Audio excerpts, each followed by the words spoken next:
1994년 5월 무궁화호 열차를 타고 동대구역을 향해 가면서 조용히 기도하고 있는데 성령님께서 내 마음에 말씀하셨다. 좌석 뒤쪽에 놓여있는 쓰레기통으로 가서 종이 한 장을 찾으라. 나는 벌떡 일어나 작은 쓰레기통을 뒤지자 반으로 접어져 있는 종이 한 장이 내 손에 잡혔다. 그 종이를 펴자 예수님이 가시관을 쓰시고 얼굴은 피투성이가 된 채 온 몸은 채찍으로 맞아 찢긴 상태로 피를 흘리며 십자가에 매달려 있는 사진이었다. 그 처참한 사진을 보는 순간 기차 안이라는 것도 잊어버리고 그 자리에 무릎을 꿇고 한 손은 가슴을 움켜잡고 숨이 멎어버릴 것 같은 오열을 터뜨렸다. 그 종이의 뒷면에는 이런 글이 적혀 있었다. 이 글은 헝가리 황제의 딸 엘리자베스 공주의 궁중생활 기록 문서 중 개인 소장품 중에서 발견된 기록이다. 그녀는 1207년에 태어나 1231년에 24살 나이로 죽었다. 내가 병으로 임종을 앞두고 주님의 고난당하신 십자가 앞에서 마지막 힘을 다해 기도하다가 한 번만이라도 좋으니 나를 위해 고난당하신 주님을 만나 뵙고 싶어요 기도했더니 주님께서 가야바 대제사장의 뒤뜰에서 골고다 언덕까지를 환상으로 보여주시며 말씀하셨다. 그때 나를 둘러싼 빌라도의 군병은 150명이었고 그 중에서 내가 십자가에 매달릴 때까지 끌고 간 군병은 23명이었다. 나를 사형 집행할 때 혹 민중이나 제자들에 의해 밀란이 일어날 것을 대비하여 무장 군병 83명을 추가로 주위에 배치하였다. 나는 머리를 150번이나 주먹으로 세게 맞았고 180번 발길질 당했으며 내 머리털은 끈처럼 꼬인 채 24번 신문당하느라 개처럼 질질 끌려다녔으며 수많은 사람들이 내게 침을 뱉었다. 나는 오전 9시에 머리칼이 헝클어지고 머리가 찢어진 채 십자가에 달렸다. 가시관의 가시는 7, 8cm나 되었으며 가시 숫자는 72개였는데 가시관을 한 번 벗겼다가 다시 씌웠기 때문에 내 머리에 박힌 상처는 110개였다. 내 손과 발을 박은 못은 길이가 20cm였다. 나는 6시간 동안 세상의 모든 고통을 온몸으로 견디다가 오후 3시에 내 사명을 다 이루고 죽었다. 내가 길이요 진리요 생명이니 나를 통하지 않고서는 아무도 하나님께로 갈 사람이 없다. 요한복음 14장 6절. 아니, 그 전부터 다가올 모든 일을 알고 있었던 그는 드디어 마주한 약속의 시간 앞에서 각오를 다집니다.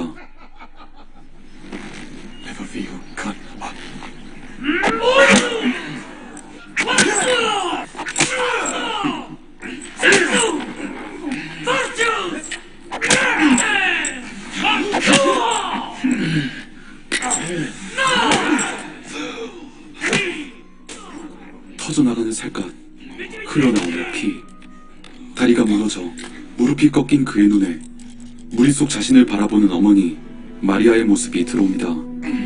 눈물이 가득한 그 눈을 보고 예수는 자신의 의지로 형벌을 받기 위해 다시 일어섭니다. 그 행동이 자신들에 대한 도전이라 받아들인 로마 병사들, 그들은 예수의 의지를 완전히 꺾어버리고자 형벌 도구를 갈고리가 달린 채찍으로 바꿉니다. 그리고 이전과는 비교도 되지 않는 끔찍한 매질이 시작되죠.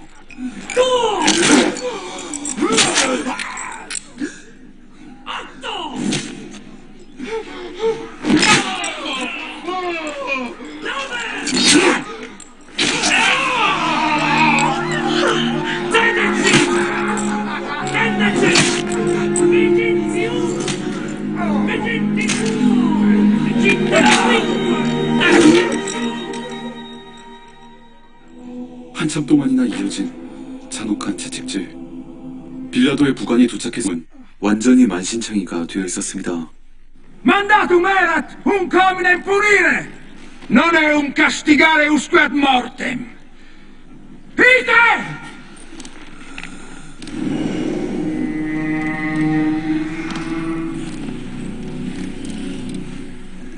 병사들은 예수의 머리에 가시 면류관을 씌우고 그를 유대인의 왕이라 조롱합니다. 예수는 이전과 달라진 모습으로 다시 한번 유대인들 앞에 서게 되죠. 의사를 묻습니다. Dico-mi, poteste se smihite per crucifiggere e liberare.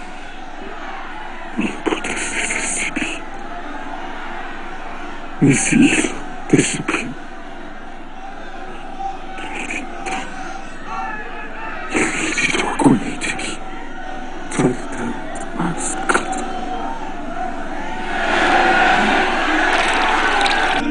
예수는 두 강도와 함께 자신이 매달릴 십자가를 짊어지고 형장으로 향합니다.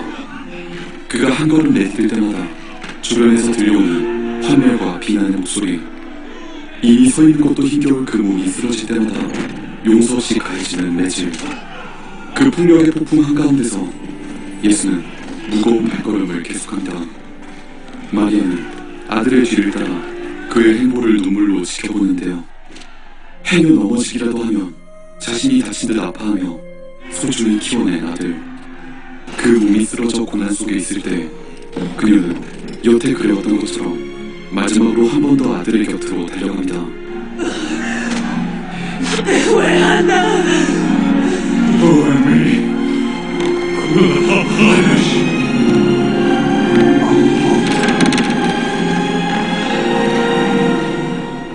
어머니의 곁을 떠날 줄 몰랐고 예수는 다시 한번 쓰러지고 마는데요. 이 상태로는 도저히 형장까지 갈 수 없다 판단한 병사들은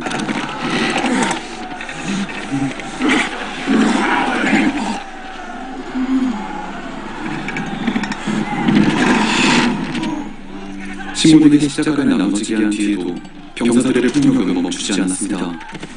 예수가 쓰러지기라도 하면 그의 몸을 짓밟기 위해 유대인들이 달려들었고 병사들은 이를 막기 위해 발버둥치며 소란이 벌어지곤 했는데요. 그 가운데 한 여자가 예수에게 다가옵니다.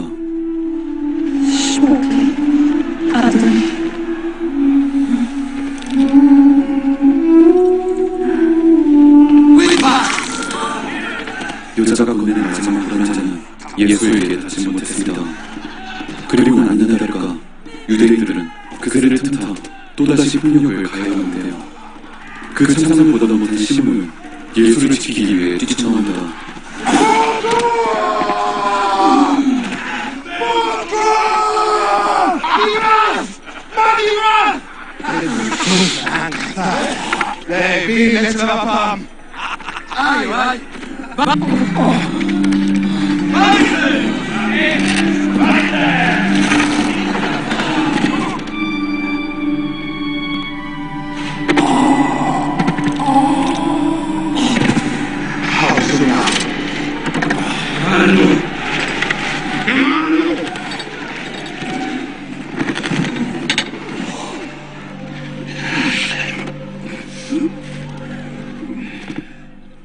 예수와 시몬은 마침내 형이 쟁될 장소 골고다 언덕에 도착합니다.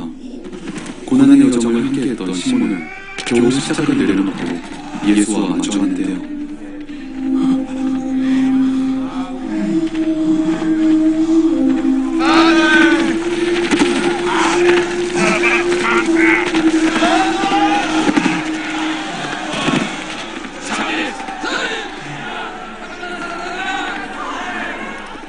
울먹이며 내려가는 시몬과 엇갈리기 위해 몸을 일으켜 십자가를 향하죠. 자신이 매달려야 다른 이들이 매달리지 않을 것임을 알기에, 자신이 피를 흘려야 다른 이들이 피를 흘리지 않을 것임을 알기에 그는 결연한 의지로 십자가 위에 몸을 눕힙니다.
마침내 십자가에 매달려 세상 앞에 들어올려진 예수.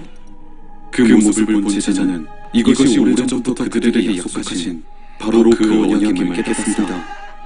그러나 같은 것을 보고도 다른 이들은 예수를 비웃기 시작하죠. אמרת תיחרוס בקדיש ומן צבא אנכו משיח אנא אמר ילכו מן צבא דינה כזה ונהמי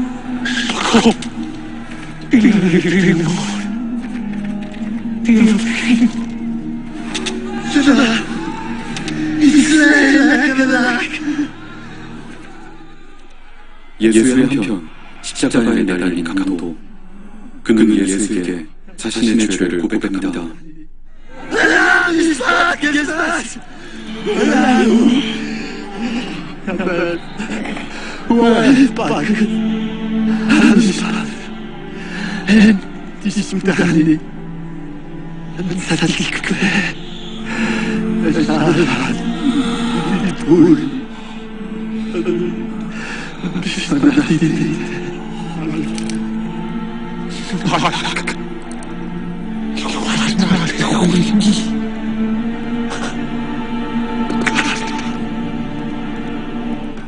시간이 흘러 예수의 피가 십자가를 타고 흘러내려 땅에 적시게 될 즈음 갑자기 하늘이 어두워지기 시작합니다.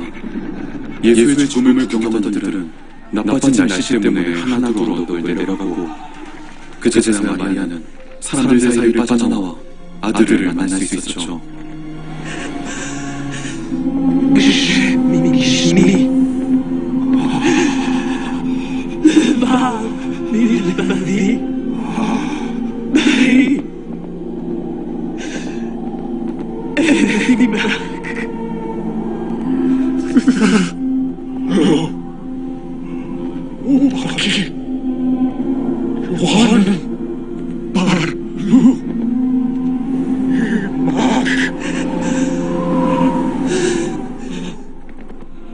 이제 시간이 되었습니다.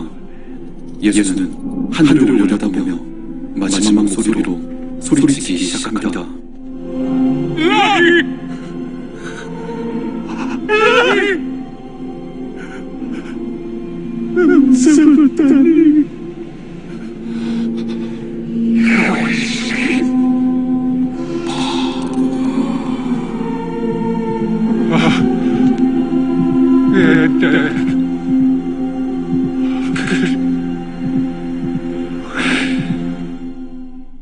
이것은 그의 가장 영광된 승리였습니다.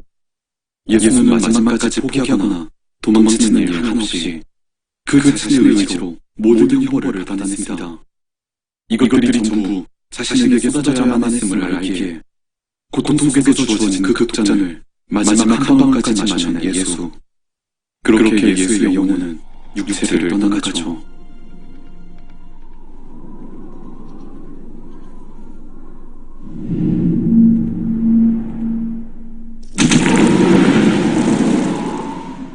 이 영화 패션 오브 크라지, 삶의 구석 속에서 어려움을 만날 때마다 주었던 선택지를 똑같이 마주하게 되기를 강력 추천합니다. 지금까지 믿을 뻔이었습니다.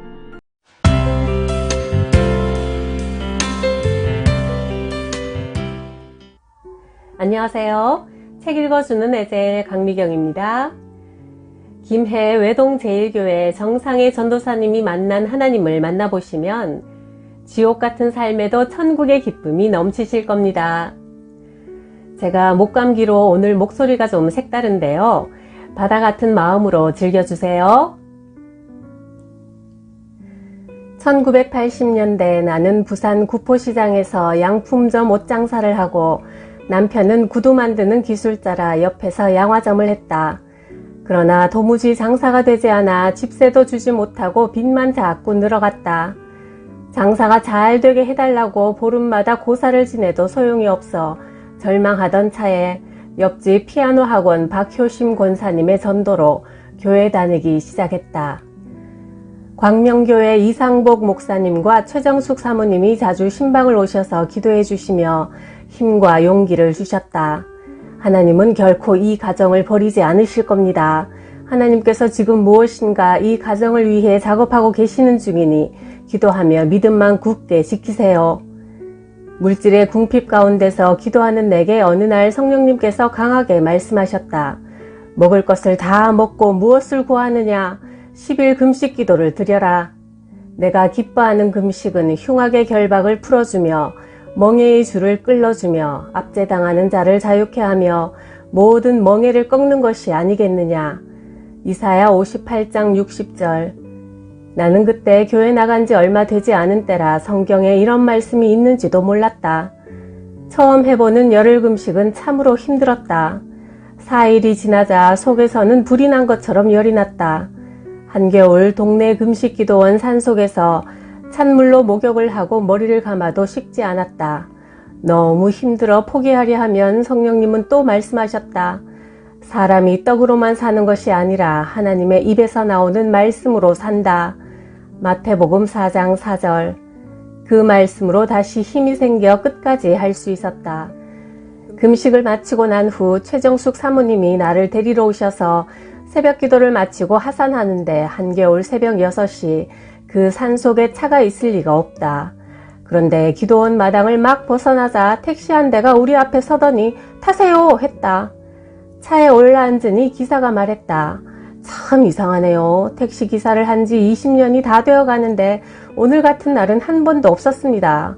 온천장 입구에서 손님을 내려주고 꼭 무엇에 홀린 사람같이 이 새벽에 이 산속으로 올라왔어요. 내가 지금 이 새벽에 사람도 없을 이 산에 왜 올라가고 있나? 내가 무엇에 홀렸나 싶었는데 아주머니들 태우려고 그랬나 보네요. 그 택시를 타고 교회까지 왔다. 열흘 금식 기도를 마치고 집으로 돌아와서 며칠 후 내 마음에서 누군가가 이야기했다. 덕천동에 있는 무궁화 마트 사장을 만나면 도와줄 것이다. 덕천동에서 가장 큰 마트였다. 나는 무작정 알지도 못하는 사장을 찾아가 말했다. 저는 구포시장 입구에서 골목 쇼핑이라는 옷가게를 하고 있습니다. 그런데 장사가 너무나 안 되어 고통받고 있는데 집주인은 매일같이 찾아와 물건을 내던지고 집을 비우라고 하니 갈 곳이 없습니다. 아이들하고 길거리에 나앉아야 할 형편입니다. 사장님 도와주세요. 저는 예수님 믿고 교회 나가는데 내 마음에서 누군가 사장님을 찾아가서 도와달라고 하면 도와줄 거라 해서 그냥 무작정 찾아왔습니다. 사장님 도와주세요.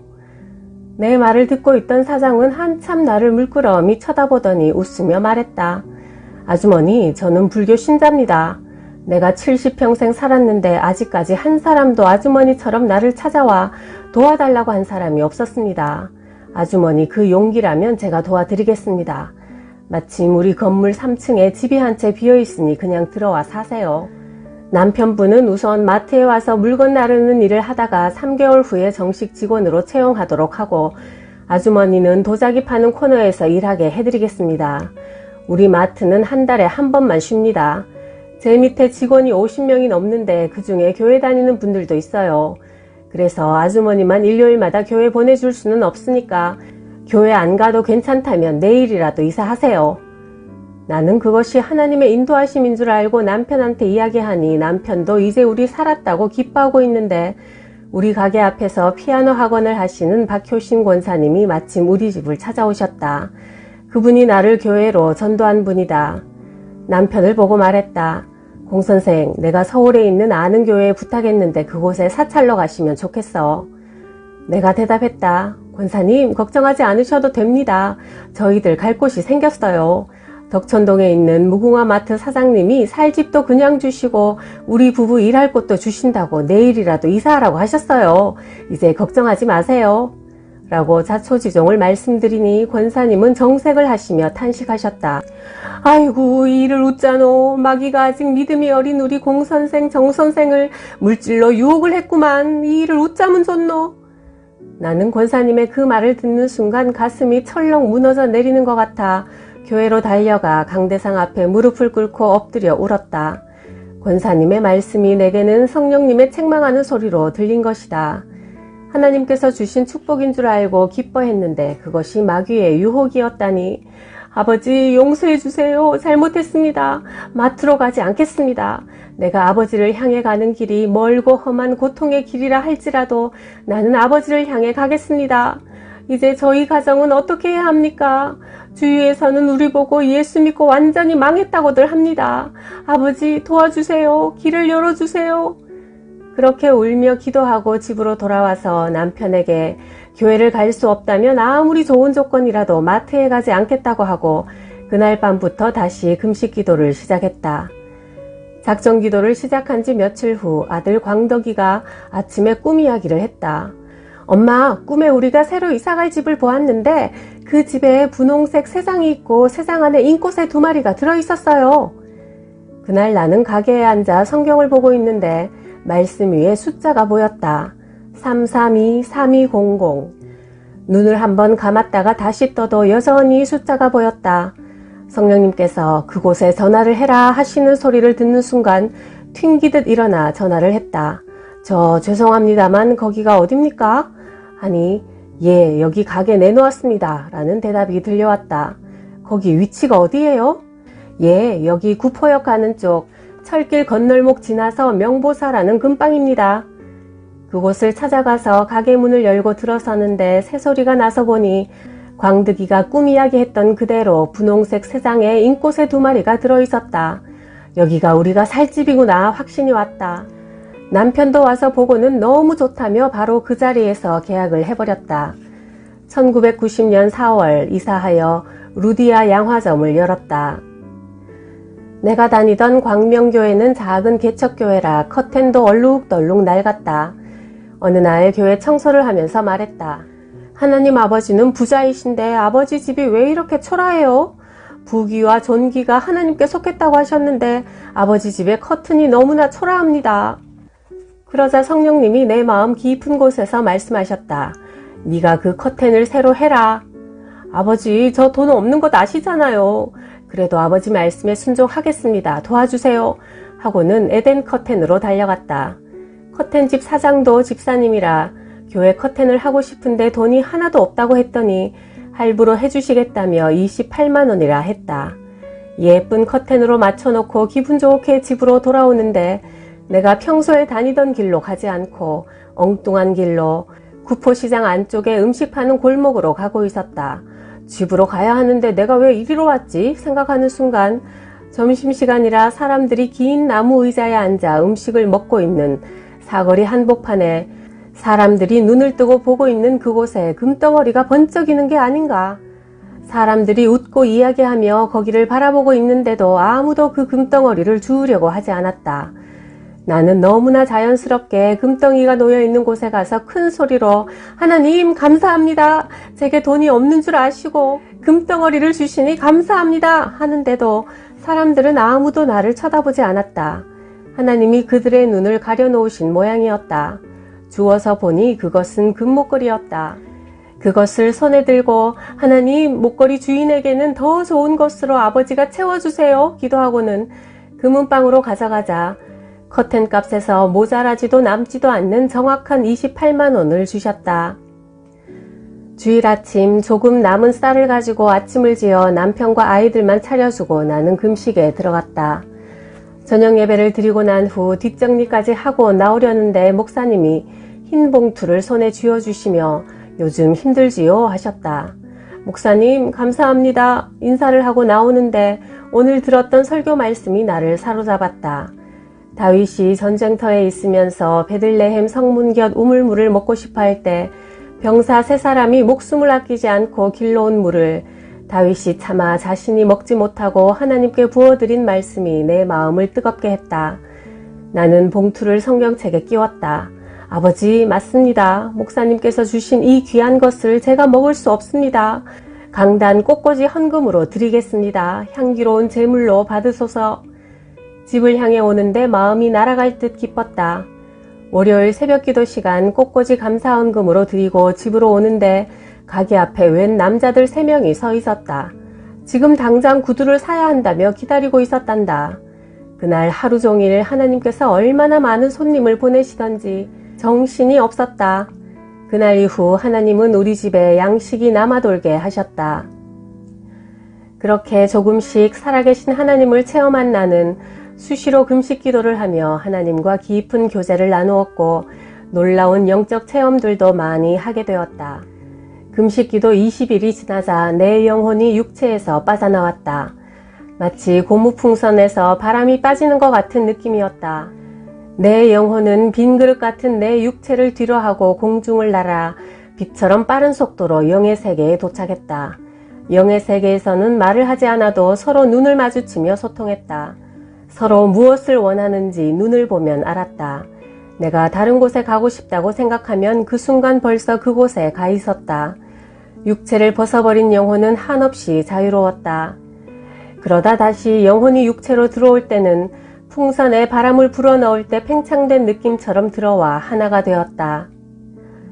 40일 금식을 끝내고 한 달 보호식을 한 후 전도지를 손에 들고 전도하려고 나서는데 성령님께서 말씀하셨다. 상해야, 대구 대명동에 가면 구두 만드는 가피를 파는 공장들이 있다. 그곳에 가서 가피를 사다가 너희 가게에서 구두를 만들어 도매시장에 납품해라. 내가 반드시 너를 축복할 것이다. 남편에게 이야기했더니 믿으려고 하지 않았다. 하나님이 할 일이 없어 그런 이야기를 하시겠냐? 내가 대구 가서 확인해보고 올 거다 하고 나가더니 오후에 돌아왔다. 당신 말대로 대구 대명동에 가피 만드는 공장이 밀집해 있더라. 당신 말대로 시작해보자. 1990년 9월부터 성령님께서 가르쳐 주시는 대로 디자인하고 샘플을 만들어 부산 평화시장 도매상에 납품했다. 동네 구두가게에 부부가 나란히 앉아 구두를 만드니 지나가는 사람들이 신기해서 구경 삼아 들렀다가 맞추어 가고 직접 만드니까 믿고 사신고 가면서 얼마나 장사가 잘 되는지 주문량을 다 만들지 못할 정도로 주문이 들어왔다. 하나님께서 이스라엘 백성에게 메추라기를 보내주셨듯이 손님을 몰아 보내주셨다. 1년 후 하나님의 기적 같은 축복으로 빚을 다 갚고 먹고 사는데 문제가 없어진 어느 날 기도하는데 신학교에 가라, 신학교에 가라, 신학교에 가라 3번의 음성을 들려주셨다. 1992년 부산 기독신학교에 입학해 2년 과정인 여목회학을 마칠 무렵 기도 중 환상으로 비둘기 2마리가 날아가는 모습이 보이더니 내가 너를 보내리라 하셨다. 1994년 1월 첫 사역지로 대구 반야월에 있는 중앙교회로 가서 교회 주보를 보니 비둘기 2마리가 날아가고 있는 그림이 그려져 있었다. 환상 중에 보여주신 바로 그 그림이었다. 1994년 5월 무궁화호 열차를 타고 동대구역을 향해 가면서 조용히 기도하고 있는데 성령님께서 내 마음에 말씀하셨다. 좌석 뒤쪽에 놓여있는 쓰레기통으로 가서 종이 한 장을 찾으라. 나는 벌떡 일어나 작은 쓰레기통을 뒤지자 반으로 접어져 있는 종이 한 장이 내 손에 잡혔다. 그 종이를 펴자 예수님이 가시관을 쓰시고 얼굴은 피투성이가 된 채 온 몸은 채찍으로 맞아 찢긴 상태로 피를 흘리며 십자가에 매달려 있는 사진이었다. 그 처참한 사진을 보는 순간 기차 안이라는 것도 잊어버리고 그 자리에 무릎을 꿇고 한 손은 가슴을 움켜잡고 숨이 멎어버릴 것 같은 오열을 터뜨렸다. 그 종이의 뒷면에는 이런 글이 적혀 있었다. 이 글은 헝가리 황제의 딸 엘리자베스 공주의 궁중생활 기록 문서 중 개인 소장품 중에서 발견된 기록이다. 그녀는 1207년에 태어나 1231년에 24살 나이로 죽었다. 내가 병으로 임종을 앞두고 주님의 고난당하신 십자가 앞에서 마지막 힘을 다해 기도하다가 한 번만이라도 좋으니 나를 위해 고난당하신 주님을 만나 뵙고 싶어요 기도했더니 주님께서 가야바 대제사장의 뒷뜰에서 골고다 언덕까지를 환상으로 보여주시며 말씀하셨다. 그때 나를 둘러선 빌라도의 군병은 150명이었고 그 중에서 내가 십자가에 매달릴 때까지 끌고 간 군병은 23명이었다.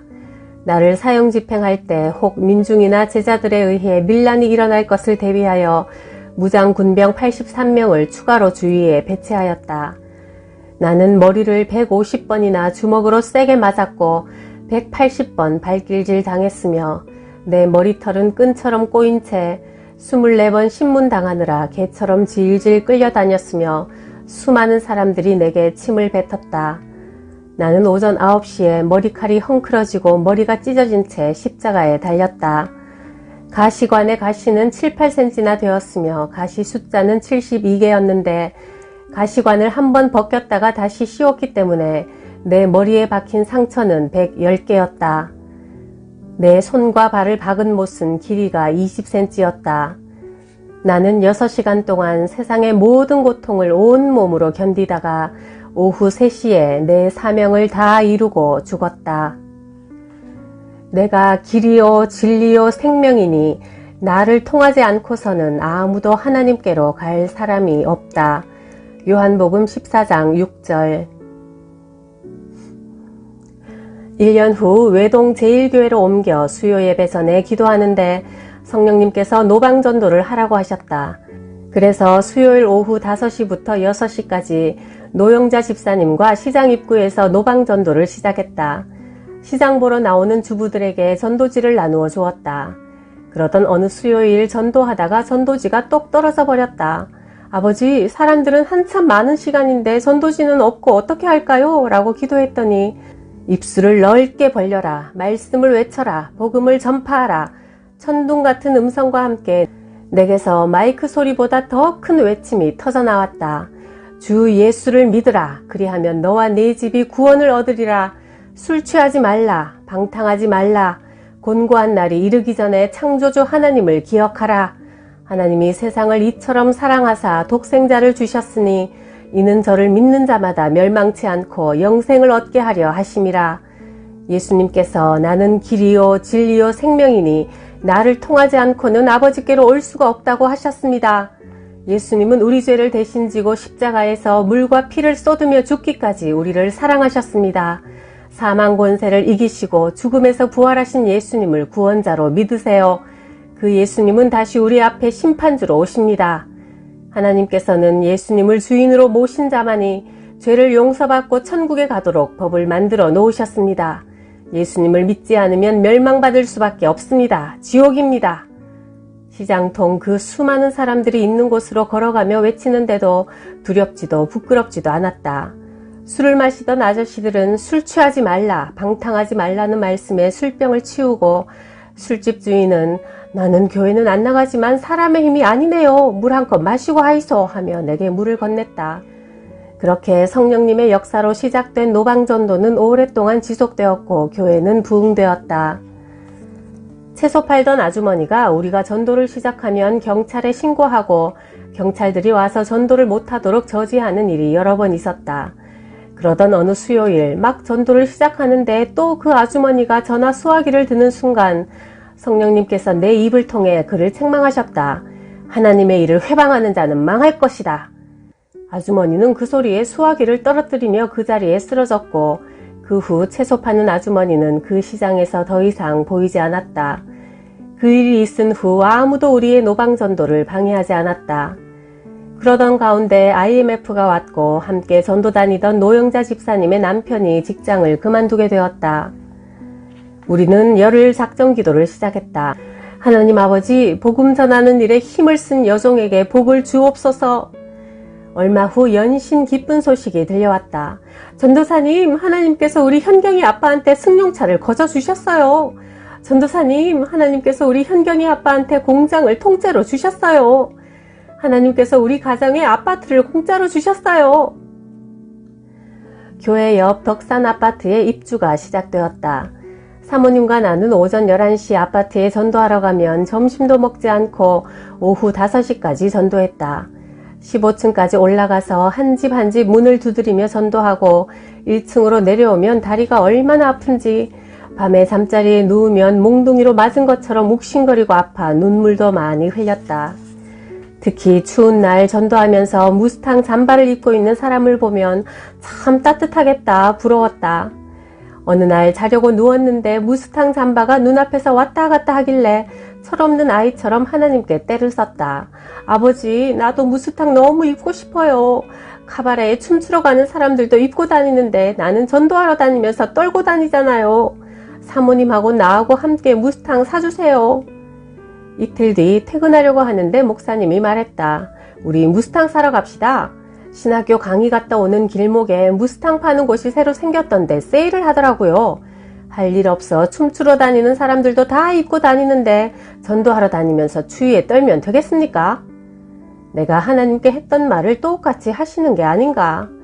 그날 사모님과 나는 나란히 똑같은 무스탕 잠바를 사입었다. 집집마다 다니며 전도하다가 대문이 크고 육중하면 왠지 부담스러워 지나쳐버리고 허름한 집만 찾아 들어가 전도를 했다. 1993년 2월 3층 건물에 대문이 육중한 집을 그냥 지나쳐 가는데 성령께서 말씀하셨다. 너 저 집은 왜 오늘도 그냥 지나가니? 큰 집에는 구원받을 영혼이 없는 줄 아느냐? 그래서 가던 걸음을 멈추고 육중한 까만 대문을 살며시 미니 초라한 작은 샤시 문들이 열어가고 있었다. 문이 조금 열린 방을 들여다보니 방 한쪽에 병원 침대가 놓여있고 침대 위에 할머니 한 분이 누워있었다. 할머니, 교회에서 전도하려고 왔어요. 예수님 믿고 건강하고 행복하시라고요. 할머니는 말기 암 환자라며 자기 몸을 보여주는데 콩알만한 암세포가 손에 잡힐 듯 번져 있었다. 기도해드렸더니 사연을 털어놓았다. 내 이름은 김영자고 올해 고작 62살인데 병원에서는 3개월도 못 산다고 안 하나. 젊어서는 돈이 최고인 줄 알았대. 돈 벌려고 바둥바둥 자식들 잘 되면 되지. 그렇게 살았는데 만신창이 된 병든 몸으로 이제 와서 예수님 믿으려 하니 부끄럽구마. 우리 언니가 나만 보면 예수 믿으라고 그랬었는데도 젊어서는 내 잘난 맛에 천당 지옥이 어딨노? 죽으면 그만 이제. 그러면서 언니 핍박을 많이도 했대. 병들어 누우니까 자식도 다 떠나고 나 혼자만 덩그러이 안 남았나. 내가 그분의 손을 잡고 말했다. 육신은 병들어서 얼마 못 살아도 우리 죄를 십자가에서 대신 져주신 예수님만 믿으면 천국 가십니다. 이제 예수님 믿고 언니가 계시는 천국에 가셔야죠. 나 같은 죄인도 예수님 믿으면 천국 갈 수 있나? 그러면 나도 예수 믿을란다. 영접 기도하는 내내 할머니는 내가 죄인인기라 하시며 울었다. 지금까지 나 자신만 믿고 예수님 없다고 하면서 살았습니다. 이제 예수님만 믿고 의지하면서 살겠습니다. 내 마음에 들어오셔서 나의 구주와 주님이 되어주십시오. 나의 죄를 용서하시고 나를 다스려 주이소. 나도 예수님 믿고 하나님 자녀가 되어 천국 가고 싶습니다. 할머니는 구원의 확신으로 차서 기뻐하시며 누워 계시던 자리 밑에 넣어둔 용돈을 하나님께 감사헌금 드려달라고 내게 주었다. 며칠 후 오후 3시경쯤 할머니 집에 갔더니 왜 이렇게 늦게 왔노? 새댁이 오기를 얼마나 기다렸는 줄 아나? 찬송 소리 들으면서 가려고 내가 길을 쓰고 안 기다렸나? 찬송을 불러주라 하셨다. 찬송을 몇 번이고 부르는 내내 할머니는 눈물을 흘리며 내 손을 꼭 잡고 세대가 이제 가라. 우리 다시 만나자. 한숨 푹 자야 되겠다. 하셔서 이불을 당겨 덮어드리고 돌아왔다. 그리고 다음날 일찍 다시 갔더니 할머니는 소천하셔서 가족들이 와 있었다. 하나님은 그렇게 만세전에 구원하시기로 택하신 영혼을 찾아내셔서 예비하신 천국으로 데려가셨다. 우리를 마귀에게 사로잡힌 지옥 같은 삶에서 천국으로 옮겨주신 예수님을 구원자로 믿고 오늘도 행복 누리세요. 구독, 좋아요, 댓글 덕분에 행복합니다. 감사해요.